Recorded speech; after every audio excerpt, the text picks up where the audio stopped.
Good afternoon mga mate. Gagawa po tayo ngayon ng long strap na kulay black naman po ang gagamitin natin na strap. Tingnan po natin kung maganda. Kung magandang gawing long strap po ang black kulay itim na strap. Yan. Pero may design po siya na puti, hindi siya purong black. Gagawa po tayo ng long strap mga mate kung buwa po bang tingnan yung itim na long strap. Ayan, yung haba mga mate, tansyahan na po, pwede namang estimatein na lang. Kahit na isang dangkal lang po ang haba, pwede na. Ayan, isang dangkal. Pag bubuksan mo lang ito mate, may bumuka lang ng yung ganito lang kalaki. Ang pagkabuka okay na. Kasi pag ipapasok natin yung paa ng manok okay na. Yung ganito kaluwang ay sakto na po ito pag binuksan. Kaya po yung isang dangkal mga mate na haba ng long strap natin ay sakto na po ito.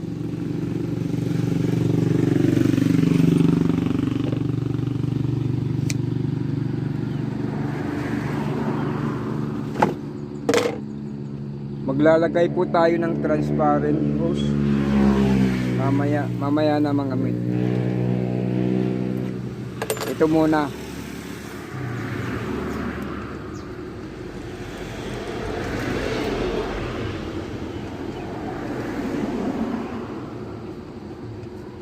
Then magkakat tayo mga mate ng parang belt niya, belt.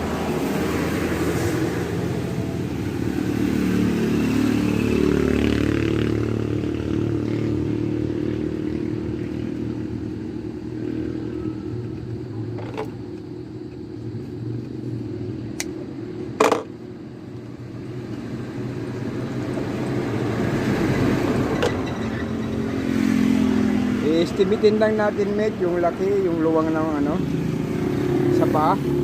Ayan.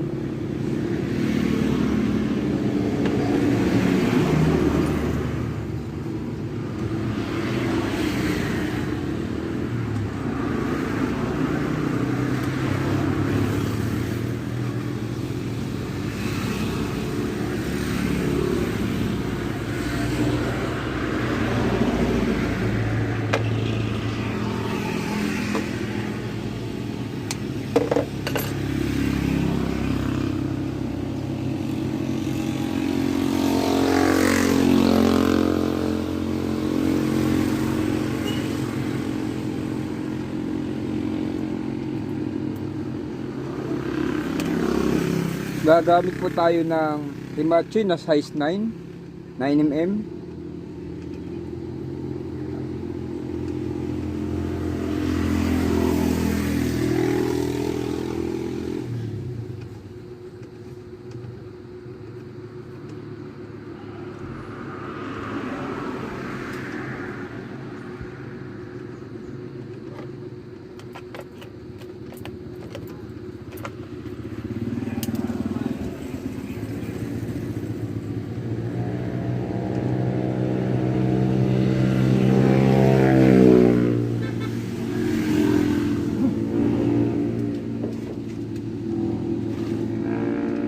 Sa pag-assemble ko mate ng long strap, mayroon pong nabago. Kung dati, naka-Himachi na tinatahi ko pa.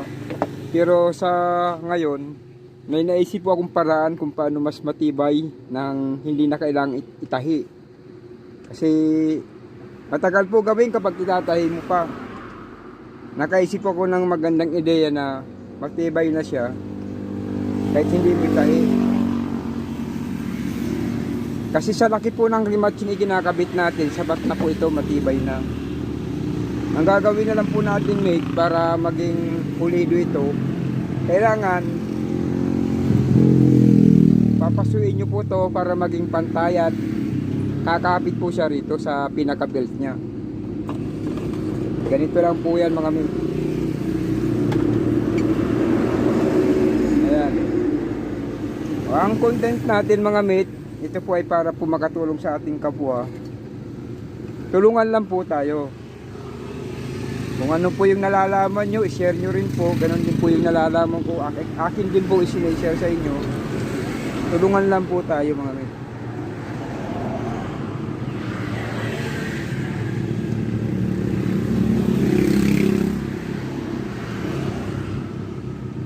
Medyo napahaba yung cut ko ng belt.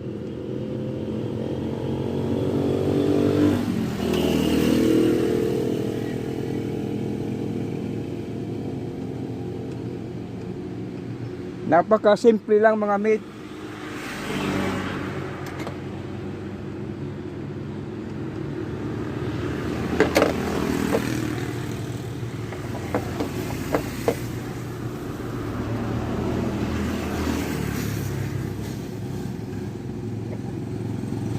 Ayan mate, yung ginawa ko, pinaso ko lang para po ay siya magdikit. Ayan, makintab po siya oh, kintab. Ayan, pero kailangan po mabilis ka dito magpaso para pag nalusaw na po siya habang malambot at mainit pa, kailangan mabilis po pong ipapasada rito. Isang makinis na bagay tulad ng stainless na gamit ko. O ngayon ayaw makinis oh. Ngayon, kahit di mo na ito itahi, gawa ng nakadikit na po siya at nakarimatsi pa, kaya napakatibay.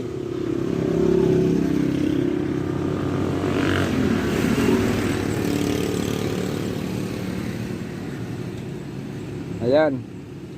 Itatansyan nyo lang po, alam naman po natin na ang karamihan pumpa ng O20 ng manok ay manipis.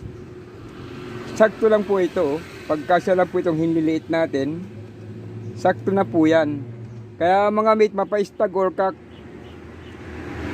kasyang kasya po ito.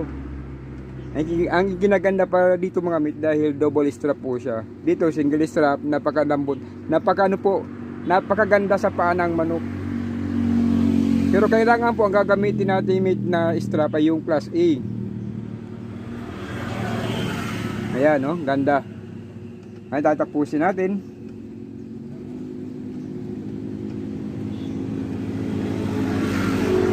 Gagamit po tayo mga mate ng transparent hose na kinat ito.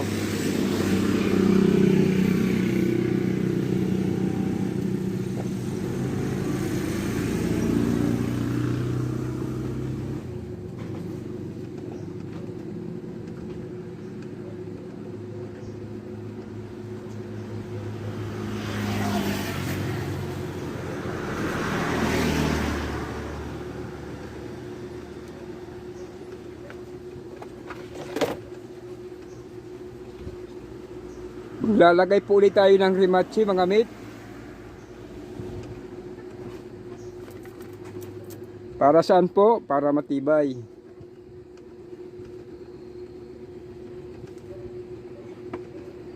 Sa paggagawa ng maayos na tali mga mate, kailangan huwag nating titipirin para maging matibay po.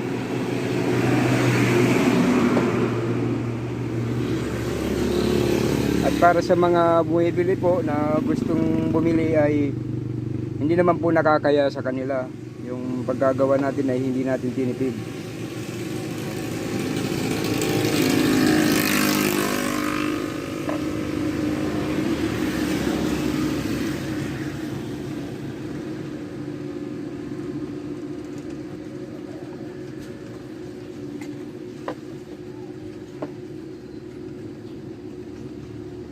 Ayan, meron na po tayong na-assemble na long strap.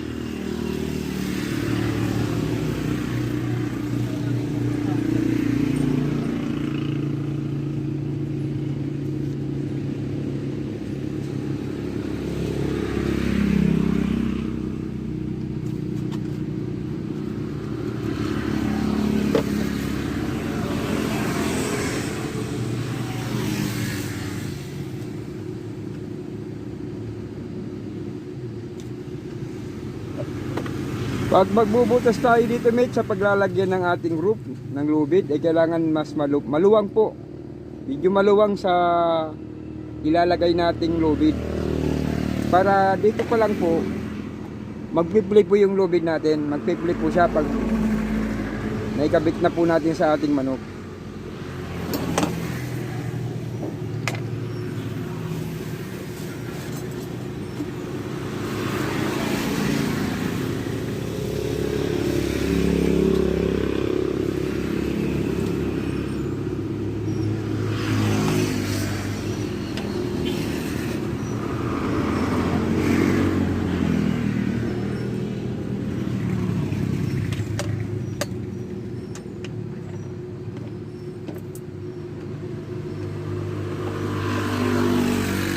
At para matibay din po yung dugtungan natin mga mate, kailangan po medyo malalim yung hulmahan na pag-uhulmahan natin.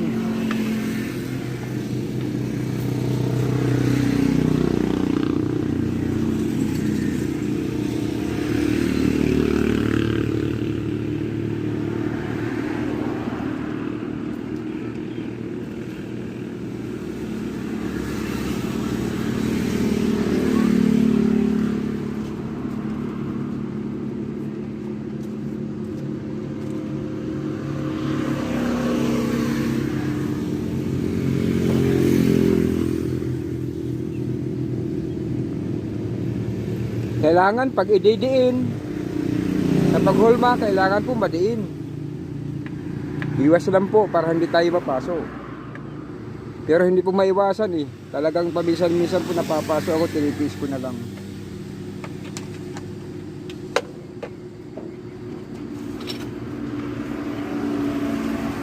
Meron na rin po ako naka-ready rito na naka-ready na. Naka-splice na po siya.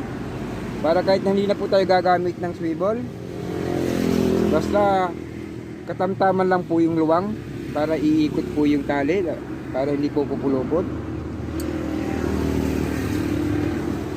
At kailangan yung syapa na gagamitin ay kailangan po yung washer, kailangan po ay yung may kalakihan para hindi lulusot. Ganon din po yung hulmahan natin mga mate, kailangan din po medyo mahaba para matibay po ang hulma.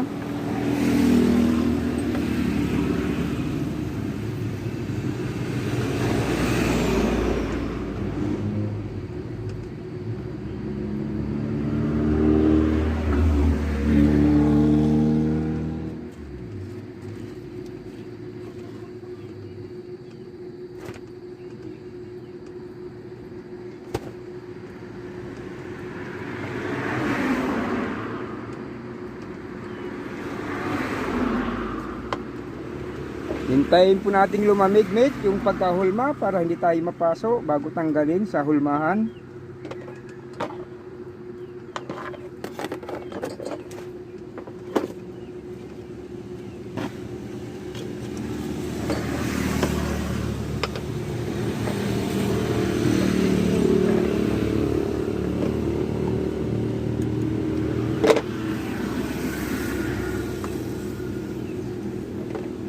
Pag may mga sobra-sobra mate, atin pong ikat para pulido po ang ating gawa. Ayan. Ito yung hulma natin mate. Ayan. Yung isa para po dito sa ating strap, sa long strap nakakonect. At dito naman po sa dugtungan. Ayan. Okay mga mates, sana po nagustuhan nyo itong latest vlog natin na black long strap cord. Okay mga mates, paalam at ingat po kayo lagi. Bye bye.